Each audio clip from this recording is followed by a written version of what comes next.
Burial of the deceased. 598. Once the deceased has been carried to the grave and lowered from the shoulders, the congregation sits down, provided there is no obstacle. Just as it is disliked for them to sit before this, it is also disliked for them to stand afterward. 599. It is preferable for the grave to be as deep as a person's height and as wide as half a person's height. A depth of half a person's height is also sufficient. The most virtuous type of grave is the lahid. That is, in a grave with hard soil, a niche is carved out facing the qibla. The deceased is placed. Here, wood, reed, or brick-like materials are placed in front of him. In this case, the soil is not placed directly on the deceased, but rather on top of these materials. This is a sign of respect toward the deceased. However, if the ground is soft or wet in it, it is not possible to dig a coffin-shaped grave. A ditch-like hole is dug. This is called ශAKK cutting. If necessary, both sides are bricked up with materials, such as brick or mortar. Then the deceased is placed between these. A roof-like covering is also constructed on top using mudbrick or planks, ensuring it does not touch the deceased. 600. When the bottom of the grave is wet and soft, the deceased may be buried in a coffin. In such a case, it is permissible for the coffin to be made of stone or iron. However, if this is not the case, burial in a coffin is disliked. According to some scholars of Islamic law, it is preferable for women to be buried in a coffin, even if the soil is not soft. It is Sunnah to line the inside of a grave with soil if the bottom is damp. 601. The deceased is placed in the grave facing the qibla. The body is turned onto its right side, facing the qibla. If there are any ties, they are untied. The body is not laid on its back. Those placing the deceased in the grave say, Bismillahi wa ala miladi, Rasuli Allah. The number of people placing the deceased in the grave varies according to need. It is preferable for those placing a woman in the grave to be mahram to her by blood relation. If such individuals are not available, people of good character from among strangers are selected. A curtain is drawn over the graves until the women are placed inside. We are burying you in the name of Almighty Allah and upon the religion of the Messenger of Allah. 602. If a person makes a will stating, let so-and-so wash me, lead my funeral prayer, or place me in the grave, it is not necessary to fulfill this request. However, if the heirs consent, the will is carried out. 603. It is permissible to hire workers for a fee to carry the funeral procession or dig the grave. 604. If another deceased person is to be buried in a grave prepared by someone else in a cemetery, the following applies. If the cemetery is spacious, doing so is disliked. If it is not spacious, it is permissible. However, the cost of digging must be paid. 605. According to one opinion, it is disliked for a person to dig and prepare a grave for themselves because no one knows where they will die. However, there is nitrogen monoxide dislikeness in preparing a shroud, as there is generally a need for it. Our master Abu Bakr, may Allah be pleased with him, sighed to a man who was digging a grave for himself, do not prepare a grave for yourself. Rather, prepare yourself for the grave. 606. It is considered virtuous for a Muslim, after being buried in his grave, to wait there for a time, enough for a camel to be slaughtered and distributed, and then recite the Quran. Often, the surahs of Al-Mulk, Al-Waqiah, Al-Ikhlas, and the two protectors are recited, followed by Al-Fatiha in the beginning of Surah Al-Baqarah. The reward is dedicated to the souls of the deceased and other believers. A prayer is offered to the Almighty Allah for the forgiveness of the deceased.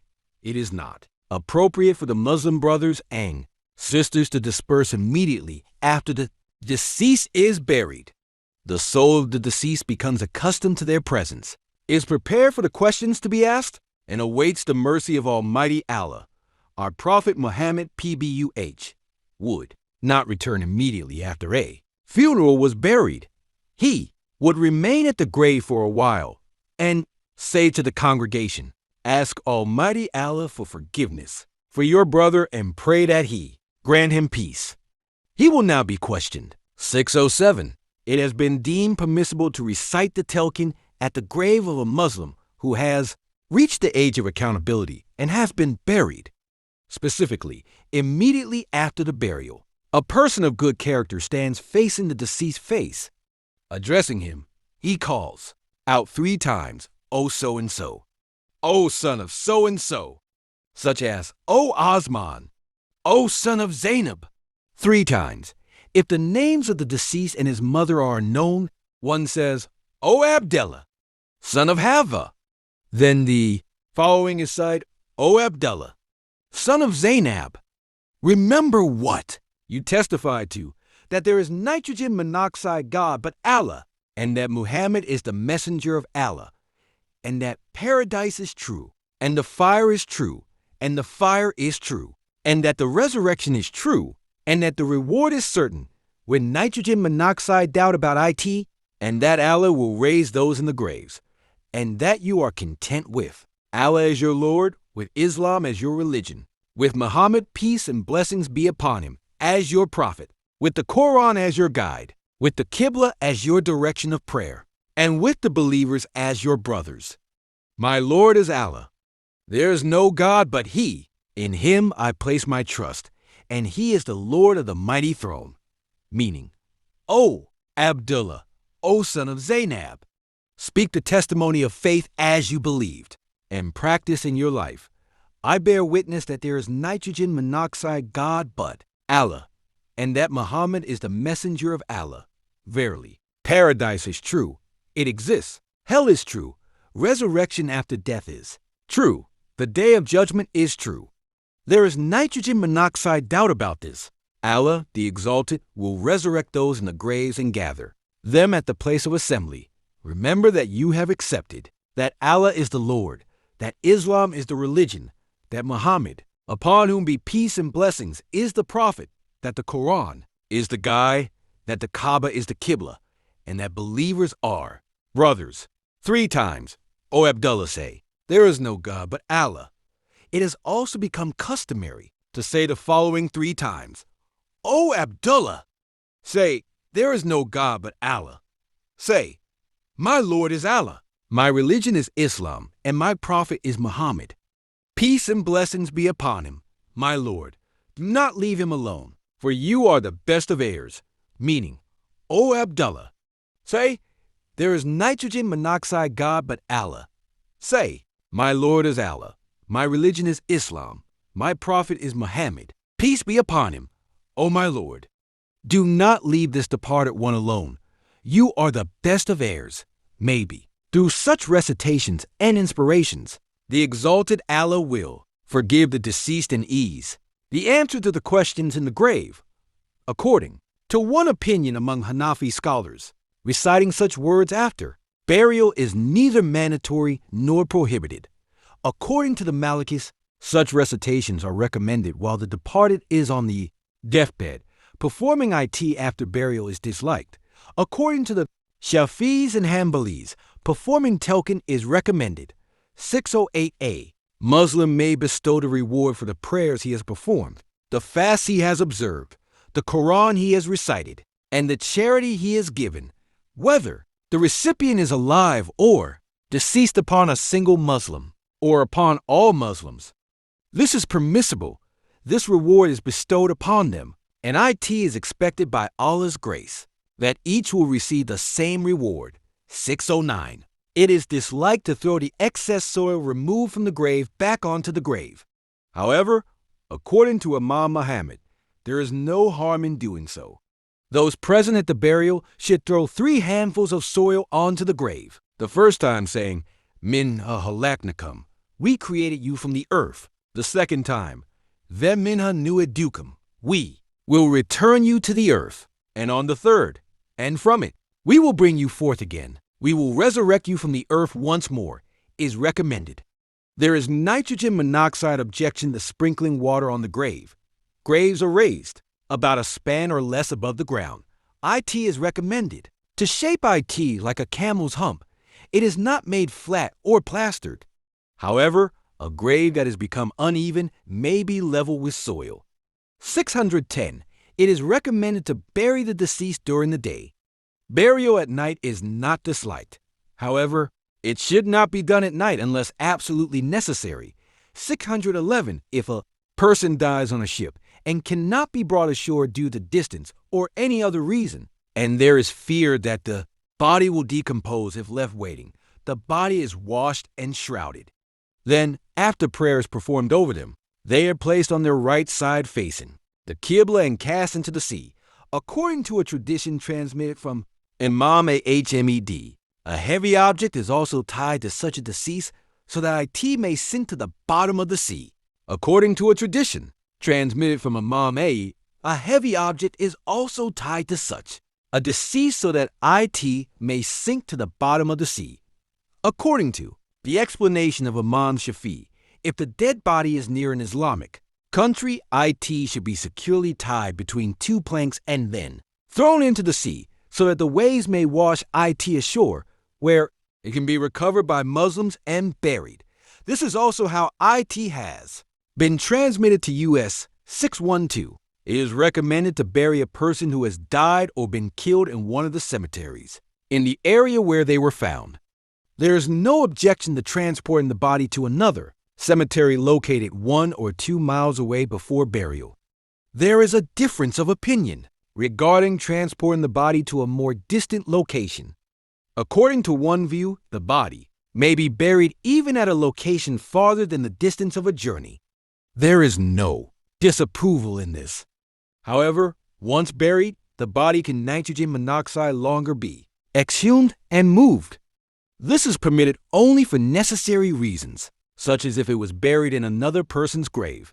According to the Maliki school, a deceased person may be moved to another location before or after burial. Under the following conditions, the body must not be damaged during transport, and the situation must not be disrespectful or involve improper handling.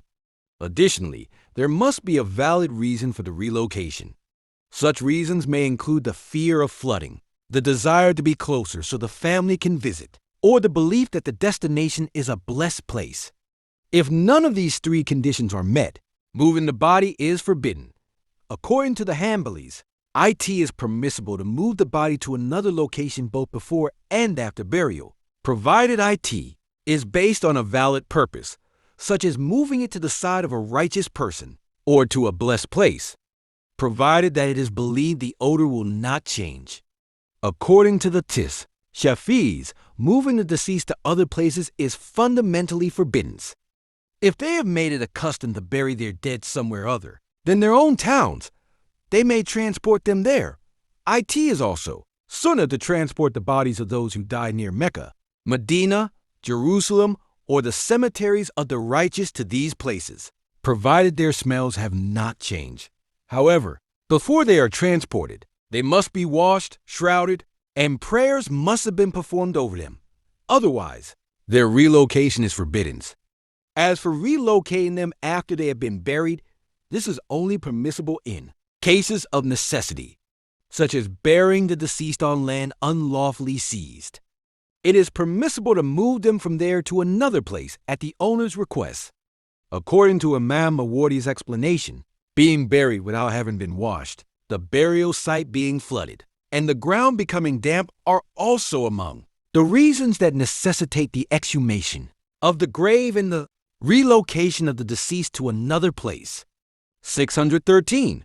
The next of kin of the deceased should, from the day after the burial until the 7th day, give alms to the poor with whatever they can afford, dedicating the reward to the deceased. This is a sunnah. If they are unable to do so, they should pray 2 rakats and dedicate the reward to the deceased. However, it is disliked, makruh, for the deceased family to host a feast on the 1st or 3rd day or 1 week later. However, it is recommended for the deceased neighbors or distant relatives to prepare food, offer it to the mourners, and insist that they eat. This is because the mourners may be in a state where they are unable to prepare food for themselves. 614. It is permissible for the mourners to remain in their homes for up to 3 days too. Receive condolences. However, it is also acceptable not to remain there. After the funeral, it is recommended to pay condolences once within the next 3 days. If there is nitrogen monoxide one to offer condolences to, or if they are far away, then condolences may be exchanged even after 3 days.